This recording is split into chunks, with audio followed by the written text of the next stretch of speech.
Crédito tributário. Vamos falar sobre o nascimento do crédito, sobre a suspensão da exigibilidade do crédito tributário, a extinção e exclusão do crédito. Então vamos pensar o seguinte, o crédito tributário ele nasce em decorrência do fato gerador que é praticado pelo sujeito passivo da obrigação tributária. Então, por exemplo, quando uma pessoa é proprietária de veículo automotor, naturalmente nasce a obrigação tributária de pagamento do IPVA, assim como aquela pessoa que é proprietária de um imóvel localizado em zona urbana, recolhe IPTU, em zona rural, recolhe o ITR. E assim a gente vai ter o nascimento da obrigação tributária. Uma vez nascida a obrigação tributária, sendo ela devida, a gente provavelmente vai ter a constituição do crédito tributário. E a constituição do crédito tributário, prevista pelo artigo 142 do CTN, vai estabelecer o sujeito ativo, aquele que detém a competência para instituir o tributo, que pode ser União, Estados, municípios e DF. O sujeito passivo, aquele praticante do fato gerador, que também pode ser o responsável tributário. O artigo 142, ele fala sobre o lançamento, sobre a constituição do crédito tributário, que tem como objeto central definir o sujeito ativo e passivo, determinar a matéria que vai ser tributável, dizer se existe a possibilidade de pagamento de penalidade ou uma multa para o contribuinte que deixa de cumprir com a sua obrigação principal ou então até acessória. Uma vez o crédito tributário definitivamente constituído pelo lançamento, afasta-se a decadência, que é uma hipótese de extinção de crédito tributário quando a fazenda demora, quando a fazenda não cobra dentro dos 5 anos após a constituição definitiva este crédito. Após a constituição definitiva do crédito tributário, abre-se um outro prazo, um outro período, que é o período de prazo prescricional, também de 5 anos. Constituído definitivamente o crédito tributário, com a abertura desse prazo de 5 anos, é o prazo que a Fazenda tem para executar o contribuinte, ou seja, socorrer-se do processo executivo, aquele previsto pela Lei de Execuções Fiscais, a Lei 6830 de 1980.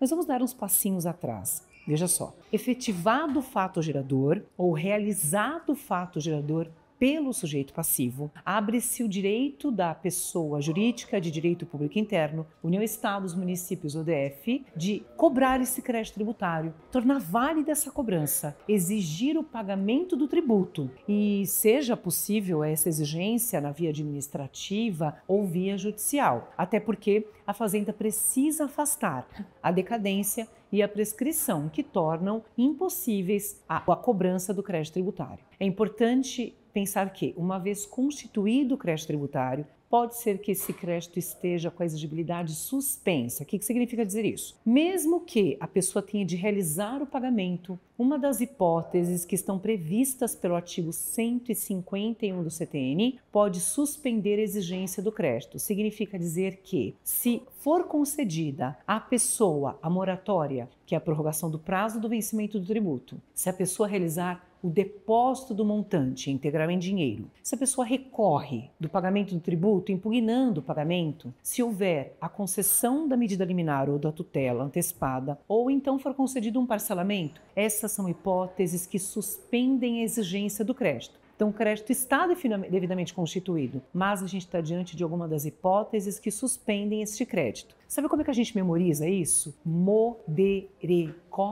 A moratória, o depósito, os recursos, a concessão de tutela, medida liminar ou então o parcelamento. Essas hipóteses taxativas, lá do artigo 151 do CTN, são responsáveis por garantir ao contribuinte, ao sujeito passivo, que contra ele não seja proposta uma execução fiscal, por exemplo. Olha que bacana esse efeito. E que essa pessoa não seja inscrita no CADIM, não tenha um protesto em razão da dívida de natureza tributária e que se afaste a possibilidade da penhora online, ou qualquer constrição patrimonial que possa recair sobre o bem do sujeito passivo. Nestas situações, então, com a suspensão da exigibilidade do crédito tributário, mesmo estando definitivamente constituído, o contribuinte não vai pagar o tributo. Na moratória, ele não vai pagar porque é um prazo de prorrogação. Esse prazo de prorrogação de tributo suspende a exigibilidade. O depósito, que não é obrigatório, mas sim uma faculdade do contribuinte, afasta dele, naquele momento, a exigência do pagamento. Professora, mas se o depósito é realizado em dinheiro, aquilo é pagamento. Não. Veja, o depósito é a garantia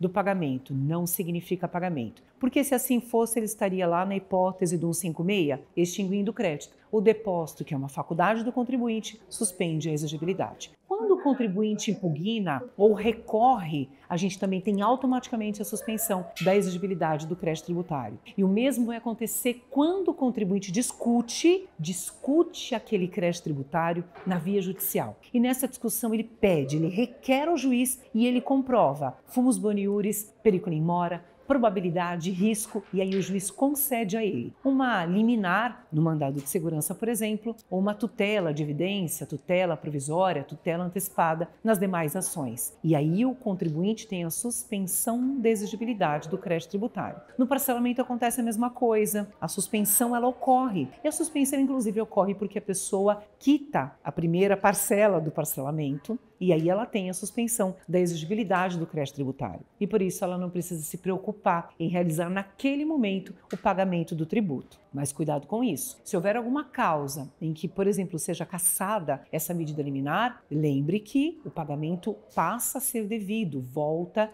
a ser devido. Uma outra hipótese que faz com que a exigibilidade do crédito tributário esteja afastada e agora de forma definitiva, é a hipótese de exclusão do crédito tributário. Se você memorizou modere copa, memorize ANIS, anistia e isenção. Anistia é perdão de infrações. Assim como no direito penal, lá no artigo 2º do Código Penal, que existe a possibilidade de anistiar a infração cometida pelo réu, no direito tributário isso também acontece, a gente usurpou lá do direito penal. Anistia é o perdão das infrações cometidas. Cuidado, porque a anistia ela vai perdoar apenas as infrações cometidas pelo sujeito passivo, porque a remissão é uma outra coisa. A remissão também é perdão, mas ela não está na hipótese de exclusão do crédito. A remissão está na hipótese de extinção do crédito tributário. Está lá no 56. A anistia, portanto, ela perdoa apenas a penalidade, apenas a multa, porque a pessoa cometeu uma infração. Quando ela comete infração, o perdão chama-se anistia. ANIS, anistia e isenção. A isenção, diferente da imunidade, é uma hipótese de exclusão do crédito também, assim como a anistia. Nesta isenção, o contribuinte está legalmente dispensado de recolher o tributo. É praticado o fator gerador, a pessoa é proprietária de veículo automotor,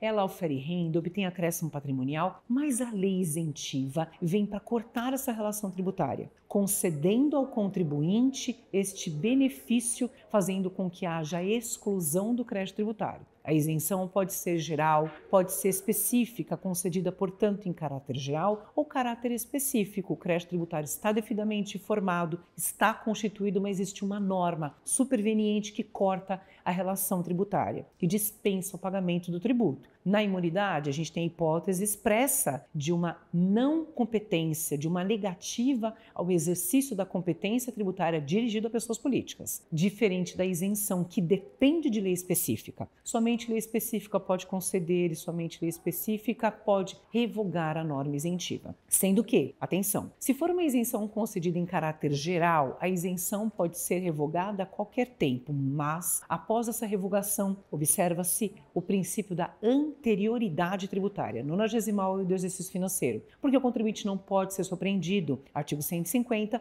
inciso 3, alíneas B e C da CF, complementação com o artigo 104, inciso 3 do CTN. A pessoa não pode ser surpreendida com a cobrança do tributo de forma violenta, porque isso simplesmente desrespeitaria o princípio da não surpresa e traria uma insegurança jurídica. Então quer dizer que a isenção concedida de forma geral, ela pode sim ser revogada a qualquer tempo, mas deve-se aguardar a anterioridade, respeitando o princípio da não surpresa para não onerar de forma surpreendente o contribuinte. A isenção, quando concedida em caráter individual, esta não pode ser revogada a qualquer tempo se ela for em função de determinadas condições e prazo. Porque se o contribuinte, pessoa jurídica ou pessoa física, cumpre com os requisitos da norma isentiva, ele tem um direito adquirido. E diante desse direito adquirido, ele não pode ter a revogação da isenção. Cuidado para a questão em tributário. Em tributário, na primeira fase, nas provas objetivas, ele vai dizer que na realidade o que nós temos aqui é que a isenção, quando concedida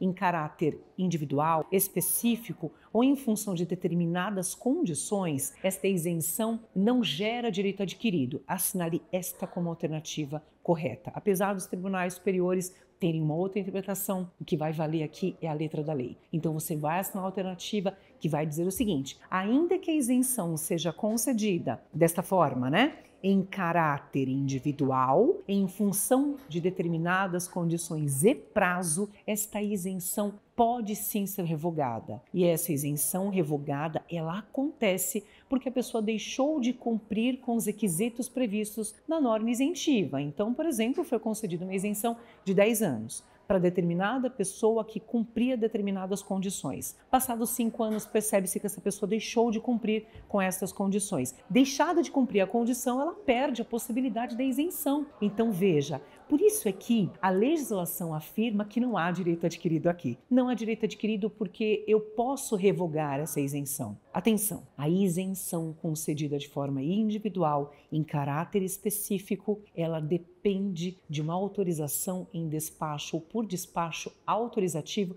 administrativo, no qual a autoridade administrativa vai verificar se você realmente cumpriu com as condições. Cumpridas as condições, a isenção permanece para você. E aí, se a isenção permanece para você, que cumpre com os seus requisitos, significa dizer que ela não pode ser revogada, ela não pode ser subtraída, não pode ser mitigada e nem diminuída. Quer ver mais um detalhe importante sobre a isenção que pode cair na prova e que é bem chato? Mas bem chato mesmo. A isenção só pode ser interpretada de forma literal e nunca extensiva. É verdade. O artigo 111 do Código Tributário Nacional, que está inserido num capítulo extremamente importante sobre interpretação e integração de normas, prevê que a isenção só pode ser literalmente interpretada. Portanto, se a norma isentiva disse que somente o imposto IPVA está isento do seu pagamento, significa dizer que uma taxa estadual não está isenta. A interpretação não pode ser extensiva, assinale a alternativa que indicar que a interpretação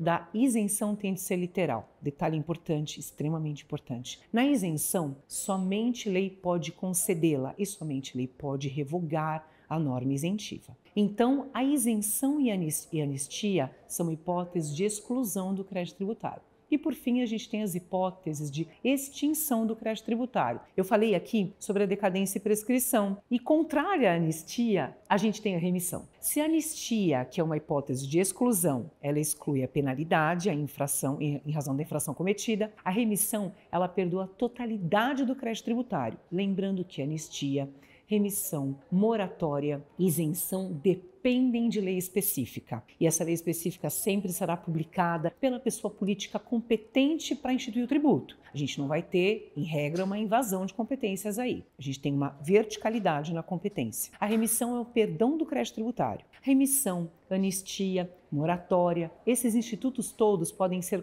concedidos de forma regionalizada. O que significa dizer isso? Determinada parte do território tributante pode receber este benefício, sem que outra parte do território receba. Se a gente tem um município que foi atingido parcialmente por uma enchente, as pessoas perderam seus imóveis, é possível que este benefício fiscal seja regionalizado e concedido a uma parte das pessoas que foram atingidas por aquele fenômeno, a moratória, a isenção, a remissão e a anistia. Hipótese de extinção do crédito tributário, remissão. Uma outra hipótese que cai muito na prova, o crédito tributário está devidamente constituído e a pessoa está em mora. Só que sabe o que acontece? A Fazenda abre a possibilidade, respeitando uma lei, uma norma, a possibilidade do contribuinte, ao invés de recolher o tributo em espécie, transferir a propriedade do seu imóvel para a fazenda, fazendo com que haja a extinção do crédito tributário. Olha que importante, remissão, que é o perdão do crédito, extingue. A dação em pagamento em bem imóvel também extingue o crédito tributário. Isso porque a dação, que é o ato de dar em pagamento,